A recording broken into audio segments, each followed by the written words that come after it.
Shalom dan puji Tuhan saudara atas kebaikan Tuhan pada setiap kita, sehingga pada minggu ini saudara sekali lagi kita boleh bersama di dalam ringkasan pelajaran Sekolah Sabat, pelajaran yang ke-12 yang bertajuk Dibicara dan Disalibkan. Untuk memulai pembelajaran kita, mari kita berdoa. Bapa Surgawi, terima kasih atas kebaikan-Mu karena bersama dengan kami sementara kami mempelajari pelajaran Sekolah Sabat kami pada minggu ini. Di dalam nama Yesus kami berdoa. Amin. Sekali lagi saudara, tajuk Sekolah Sabat minggu ini Dibicara dan Disalibkan. Yang menjadi pertanyaan, bagaimana buku Markus menceritakan perbicaraan dan penyaliban Yesus? Apa makna rohani peristiwa ini kepada kita?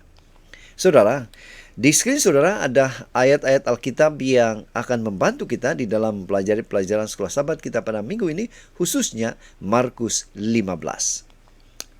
Ayat hafalan Markus 15 ayat 34 versi Borneo katakan, pada jam ke-9 Yesus berseru dengan suara yang lantang, Eloi, Eloi, lama sabachthani. Artinya, ya Tuhanku, mengapa kau tinggalkan aku? Pendahuluan Sekolah Sabat. Markus 15 adalah nadi naratif semangat. Ia membentangkan perbicaraan Yesus, kutukan Yesus, ejekan oleh para askar, penyaliban Yesus, dan kemudian kematian dan penguburan Yesus. Peristiwa dalam bab ini dibentangkan dengan terperinci jelas. Mungkin karena pengarang membiarkan fakta bercakap untuk diri mereka sendiri. Nah, kematian Yesus dipenuhi dengan ironi. Baik orang bukan Yahudi maupun orang Yahudi menyatakan dia sebagai raja. Namun tiada seorang pun yang benar-benar mempercayainya. Ketika orang Yahudi menganggap Yesus memanggil Elia semasa dia berseru kepada bapaknya, seorang askar bukan Yahudi menyatakan dia sebagai anak Allah.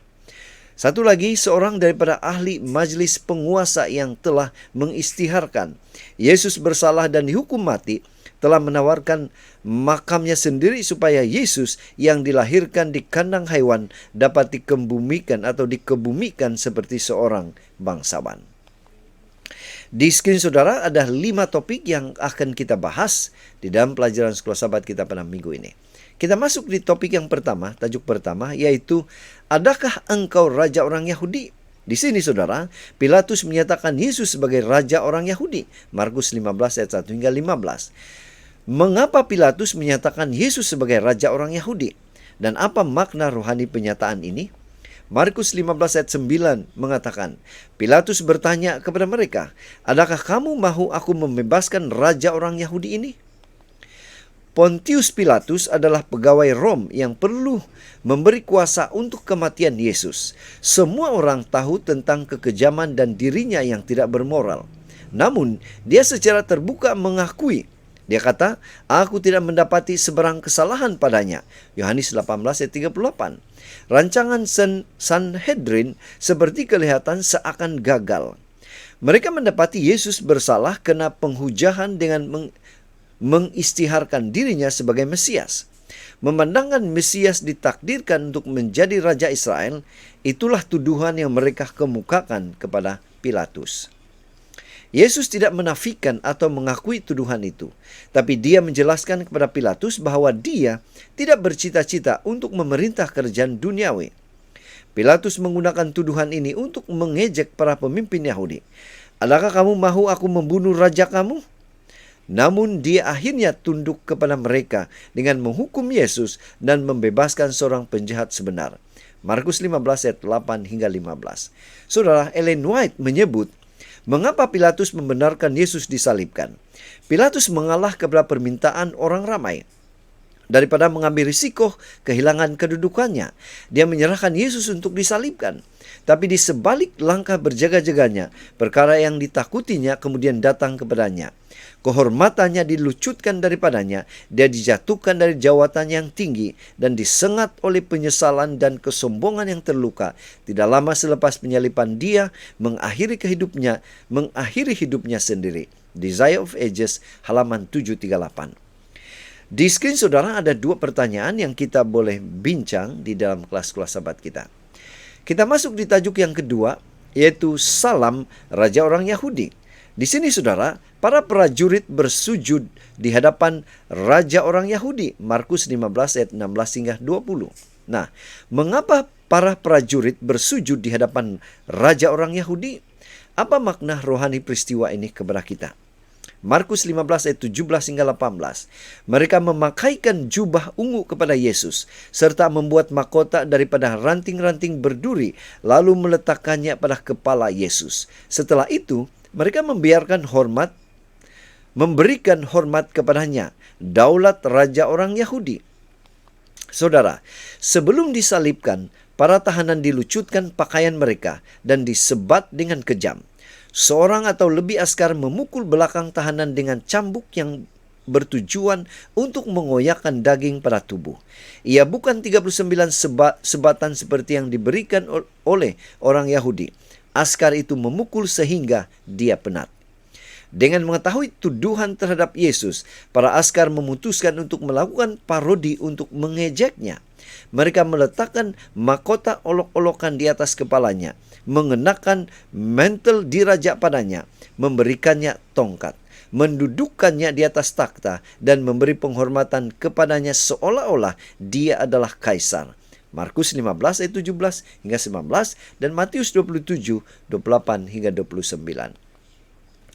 Bagi mereka, ini adalah satu permainan.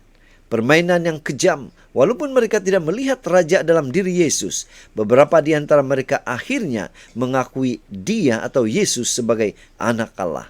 Tanpa disedari, mereka sebenarnya memberi penghormatan kepada raja yang sebenar. Saudara, dua pertanyaan di skrin Anda dan saya untuk kita bahas bincang di dalam kelas-kelas sahabat kita. Kita masuk di tajuk yang ketiga, yaitu penyalipan. Orang banyak menyebut Yesus sebagai Raja Israel. Markus 15 ayat 21 hingga 32. Nah, mengapa orang banyak menyebut Yesus sebagai Raja Israel? Mengapa penyalipan Yesus itu tetap diteruskan? Markus 15 ayat 32 bagian E mengatakan, jika dia Raja Israel, penyelamat yang diutus oleh Allah, biarlah dia turun dari salib, supaya kami melihat dan percaya kepadanya.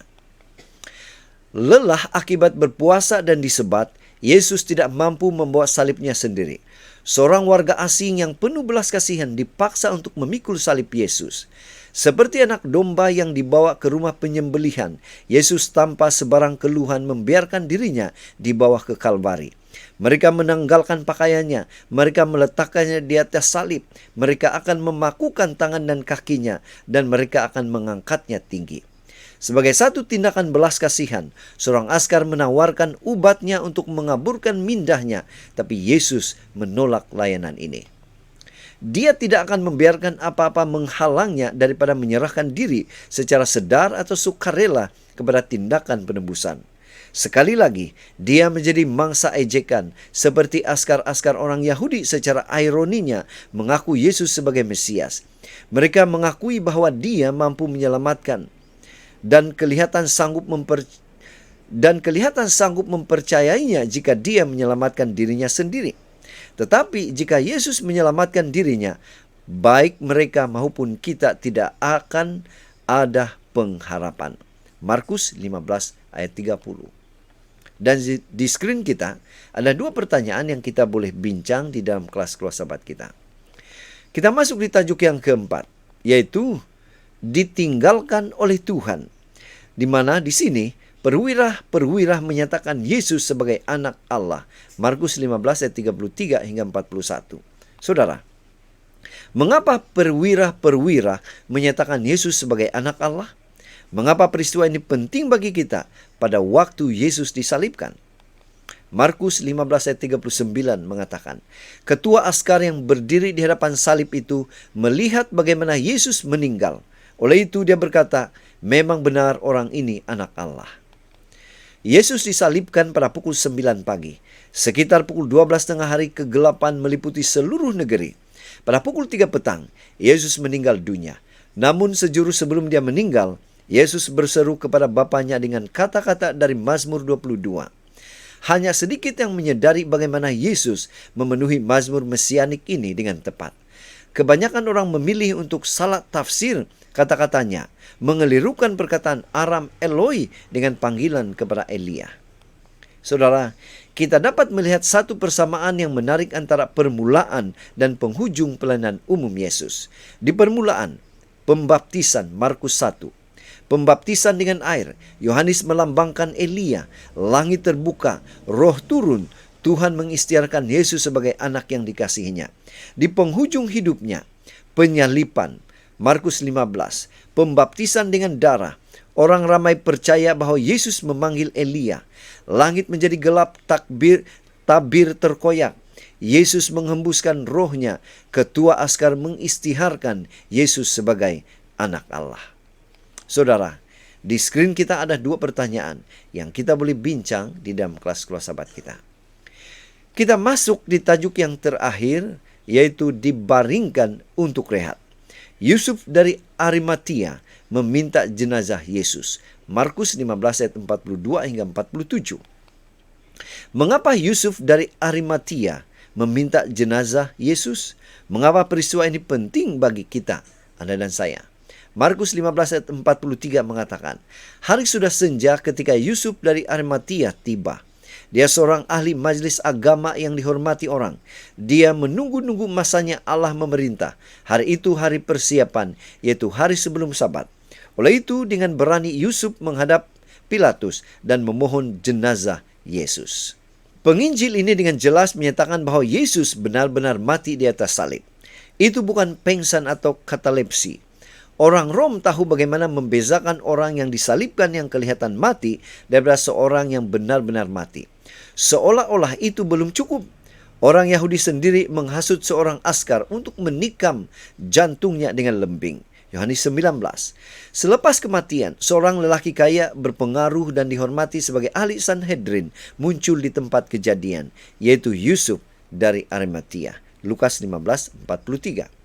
Dia melakukan untuk Yesus apa yang tidak dapat dilakukan oleh para muridnya. Dia meminta tubuh Yesus daripada Pilatus, membeli kain kafan baru, dan menawarkan makamnya sendiri untuk menempatkan tubuh Yesus. Beberapa wanita dalam buku Matius dan Markus hanya menyebut 2 menjadi saksi mata pengkebumian itu. Markus 15, Lukas 23. Mereka juga akan menjadi saksi pertama kebangkitannya dalam Markus 16 ayat 1 hingga 2. Saudara, di skrin kita ada 2 pertanyaan yang kita boleh bincang di dalam kelas Keluar Sahabat kita. Jadi saudara, pena inspirasi juga menjelaskan, sebagai pengganti dan jaminan bagi manusia, segala dosa manusia diletakkan ke atas Kristus. Dia dianggap sebagai pelanggar agar dia dapat menebus mereka daripada kutukan hukum. Rasa bersalah setiap keturunan Adam dari setiap zaman menyusuk hatinya, dan murka Allah serta manifestasi dahsyat ketidaksenangannya kena dosa memenuhi jiwa anaknya dengan kengerian. Penarikan diri wajah ilahi daripada juru selamat pada saat penderitaan yang tertinggi ini menembusi hatinya dengan kesedihan yang tidak akan pernah difahami sepenuhnya oleh manusia.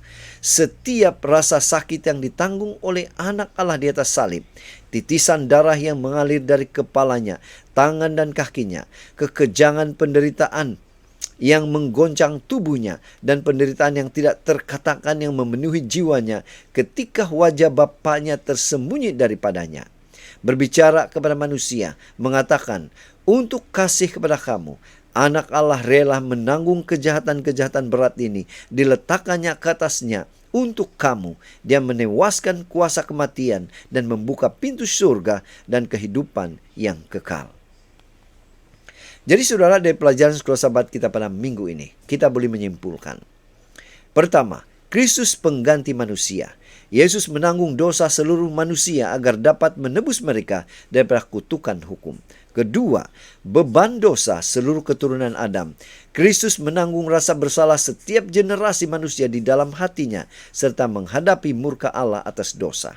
Ketiga, kesaksian rohani yang mendalam. Penarikan wajah Allah daripada Yesus ketika disalib menyebabkan penderitaan rohani yang paling mendalam yang tidak dapat difahami oleh manusia. Keempat, pengorbanan yang sangat menyakitkan. Setiap penderitaan fisikal dan mental yang dialami oleh Yesus, termasuk darah yang mengalir dan penderitaan tubuh, menunjukkan kasihnya kepada manusia. Dan yang terakhir, kemenangan atas kematian.